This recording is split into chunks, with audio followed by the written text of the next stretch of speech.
the first presidential inaugural address of the 40th President of the United States of America, Ronald Reagan, on January 20th of 1981, on the western front of the Capitol building in Washington, D.C.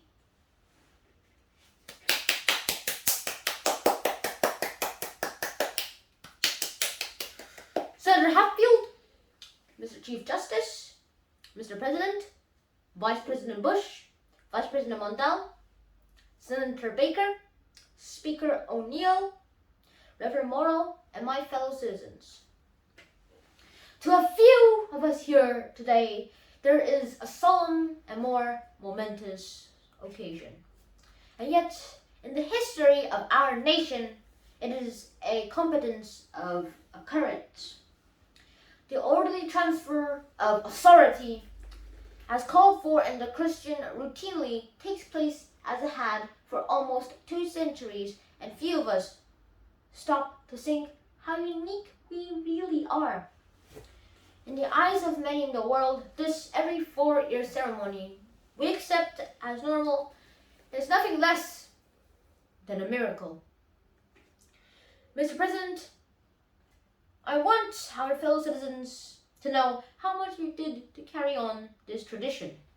By your gracious cooperation in the transition process, you have shown a watching world that we are a united people pledged to maintain a political system which guarantees individual liberty to a greater degree than another.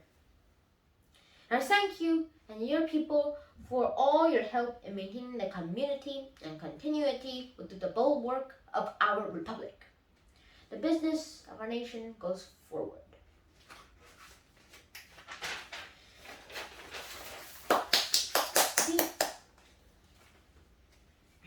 These United States are confronted with an economic affliction of great proportions.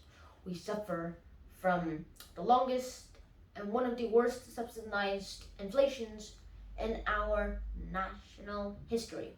It distorts our economical decisions, penalizes thrift, and crushes the struggling young and fixed-income elderly alike.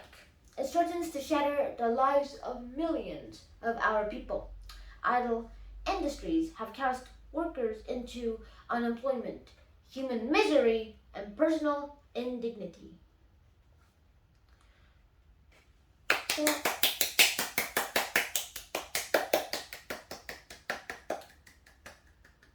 Those who do work are denied a fair return for their labor, for a tax system which penalizes successful achievements and keeps us from maintaining full productivity.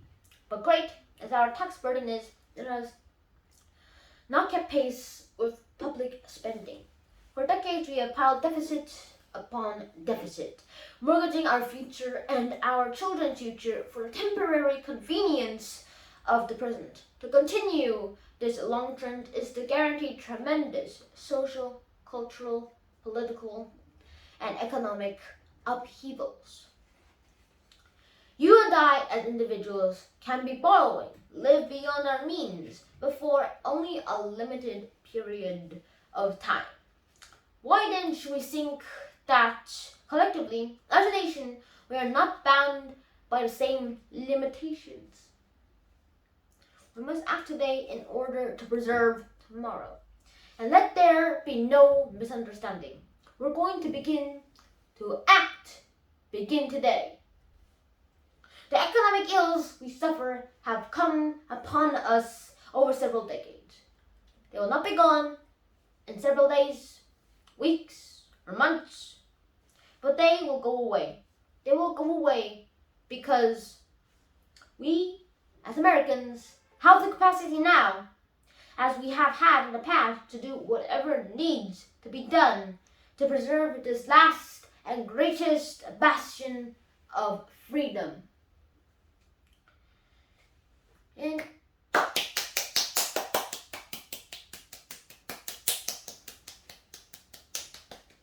this present crisis, government is not the solution to our problems. It is the problem. From time to time, we've been tempted to believe that society has become too complex to be managed by self-rule. That government by an elite group is superior to government for, by, and of the people.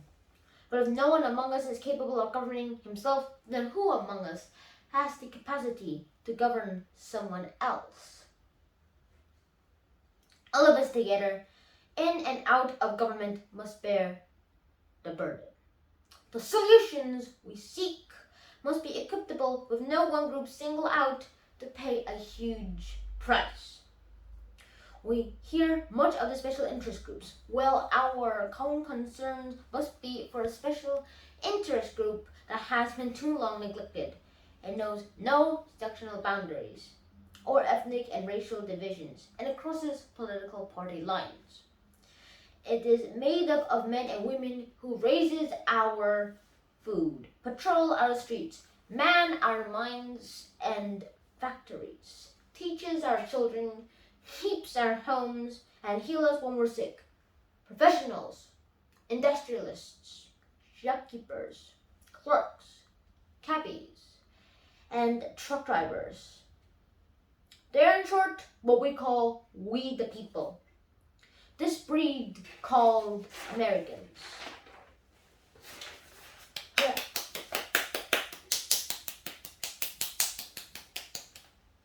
Well, this administration's objective will be a healthy, vigorous, growing economy that provides equal opportunities for all Americans with no barriers born of bigotry or discrimination.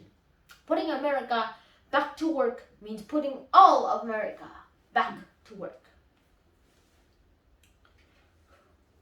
Ending inflation means freeing all Americans from the terror of runaway living costs. All must share in the productive work of this new beginning. And all must share in the bounty of a revived economy. With the idealism and fair play, which are the core of our system and our strength, we can have a strong and prosperous America at peace with itself and the world. So as we begin, let us take inventory. We are a nation that has a government, not the other way around. And this makes us a special among the nations of the earth. Our government has no power except that granted it by the people. It is the checks and reverse the growth of government which shows signs of having grown beyond the consent of the governed. It is my intention to curb the size and the influence of the federal establishment and to demand recognition of the distinction between the powers granted to the federal government and those reserved to the state or to the people. It is my intention to curb the size and influence the federal establishment and to demand recognition of the distinctions between the powers granted to the federal government and those reserved to the state or to the people. All of us need to be reminded that the federal government did not create the states. The states created the federal government. Now, so there will be no misunderstanding, it's no intention to do away with government. It is rather to make it work with us, not over us, to stand by us, not ride on our back. Government can and must provide opportunity, not smother, foster productivity, not stifle it. If we look back to the answer as to why for so many years we achieved so much, prospered as no other people in the earth, it was because here in this land we unleashed the energy and individual genius of man to a greater extent than has ever been done before. Freedom and the dignity of the individual have been more available and assured here than in any other place in the earth. The price for this freedom at times has been high, but we have never been unwilling to pay that price. It is no coincidence that our present troubles parallel and are proportionate to the intervention and intrusion in our lives that result from unnecessary and excessive growth of government.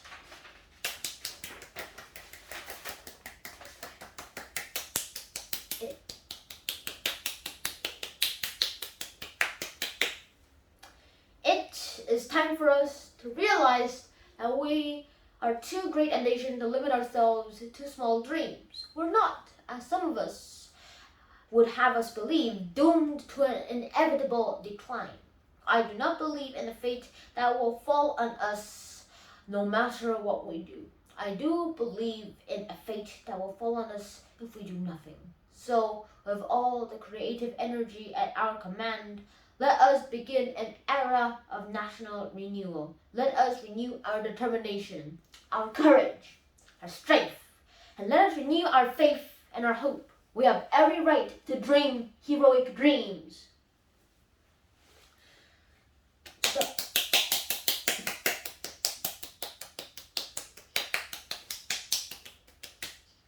Those who say that we're in time where there are no heroes, they just don't know where to look. You can see heroes every day going in and out of places, and going in and out of the factory gates. Others, a handful of numbers, produce enough food to feed all of us and then the world beyond. You meet heroes across a counter, and they're both on both sides on the counter. They are entrepreneurs with faith in themselves and faith in an idea who create new jobs, new wealth, and opportunity. There are individuals and families whose taxes support the government and whose voluntary gifts support church, charity, culture, art, and education. Their patriotism is quite but deep. Their values sustain our national life. Here's a clip. Now I have used the words they and their in speaking of these heroes. I could say you and your because I'm addressing to the heroes of whom I speak. You, the citizens of this blessed land, your dreams, your hopes, and your goals are going to be the dreams, the hopes, and the goals of this administration. So help me God.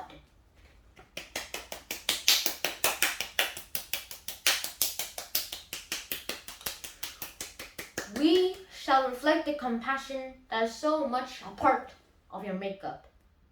How can we love our country and not love our countrymen?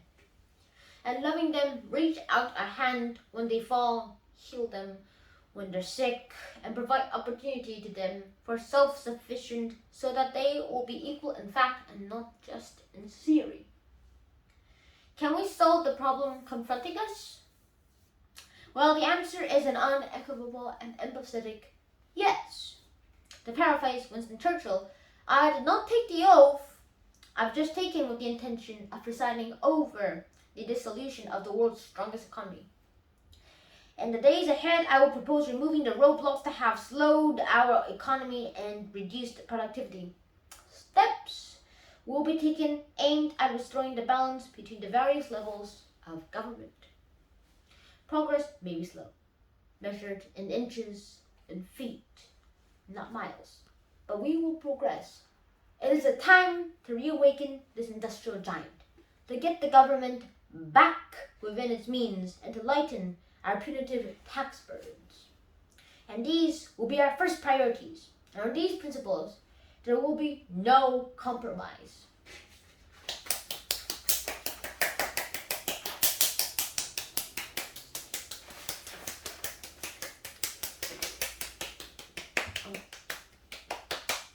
On the eve or our struggle for independence, a man who might have been one of the greatest among the founding fathers, Dr. Joseph Warren, president of the Massachusetts Congress, said to his fellow Americans, "Our country is in danger, but not to be despaired of. On you depend the fortunes of America. You are to decide the important question upon which rest the happiness and the liberty of millions yet unborn. Act worthy of yourselves. Well, I believe we, the Americans of today, are ready to act of ourselves, ready to do what must be done to ensure the happiness and liberty for ourselves, our children, and our children's children, as we will renew ourselves here in our own land. We will be seen as having a great strength throughout the world. We will again be an exemplar of freedom and a beacon of hope for those who do not now have the freedom. To those neighbors and allies who share our freedom, we will strengthen our historic ties and assure them of our support and firm commitment. We will match loyalty with loyalty. We will strive for mutually beneficial relations. We will not use our friendship to impose on their sovereignty, for our own sovereignty is not for sale.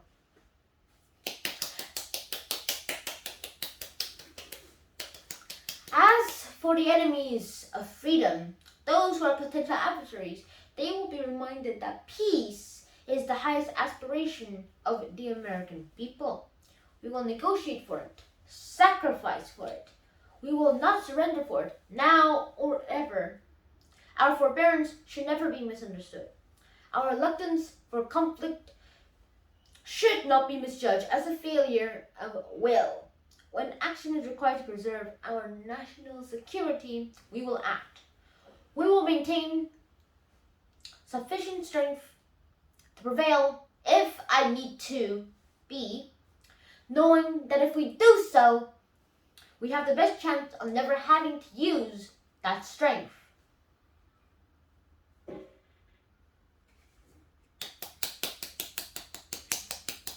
Above all, we must realize that no arsenal or weapon in the arsenals of the world is so formidable as the will and the moral courage of the free men and women. It is a weapon our adversaries in today's world do not have. It is a weapon that we as Americans do have. Let that be understood by those who practice terrorism and prey upon their neighbors.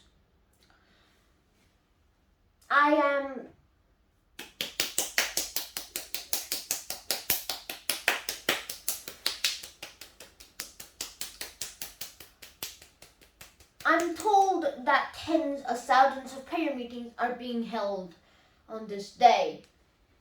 And yet, for that, I am deeply grateful for. We are a nation under God. I believe God intended for us to be free. It would be fitting and good, I think, if on each inaugural day in future years it should be declared a day of prayer.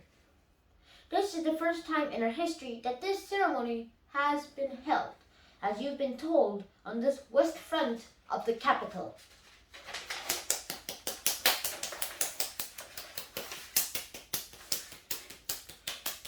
Standing here, one faces a magnificent vista, opening up on the city's special beauty and history. At the end of this open mall are those shrines to the giants on which their soldiers we stand. Directly in front of me, the monument to a monumental man, George Washington, father of our country, a man of humility who came to greatness reluctantly.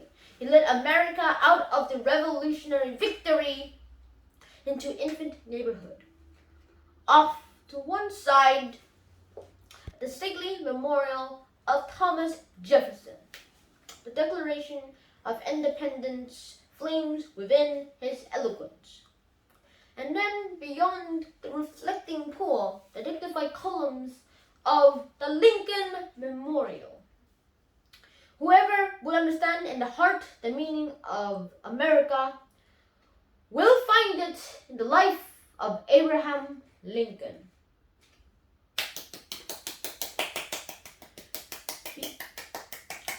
Beyond those monuments and markers is a monument, the kind of hero I spoke of earlier. Their lives ended up in the places of Bollywood, the Argonne, Omaha Beach, Salerno, and halfway around the world, Angulashkana, Tarawa, Porkchop Hill, the Chosen Reservoir, and 100 rice paddies and jungles of a place called Vietnam. And one such marker lies a young man, Martin Serapol, who left his job in a small-town barber shop in 1917 to go to France with the famed Rainbow Division. There, on the Western Front, he was killed trying to carry a message between battalions under heavy fire. We're told that on his body was found a diary, and the flyleaf under the heading, "My Pledge." He had written these words: "America must win this war. Therefore, I will work, I will save, I will sacrifice, I will endure, I will fight cheerfully and do at my utmost as if the issue of the whole struggle depended on me alone." The crisis we are facing today does not require us the kind of sacrifice that Matthew Trenton and so many thousands of others were called upon to make. This required, however, our best efforts and our willingness to believe in ourselves and to believe in our capacity to perform great deeds. To believe what together with God's help we can and will resolve the problems which now confront us.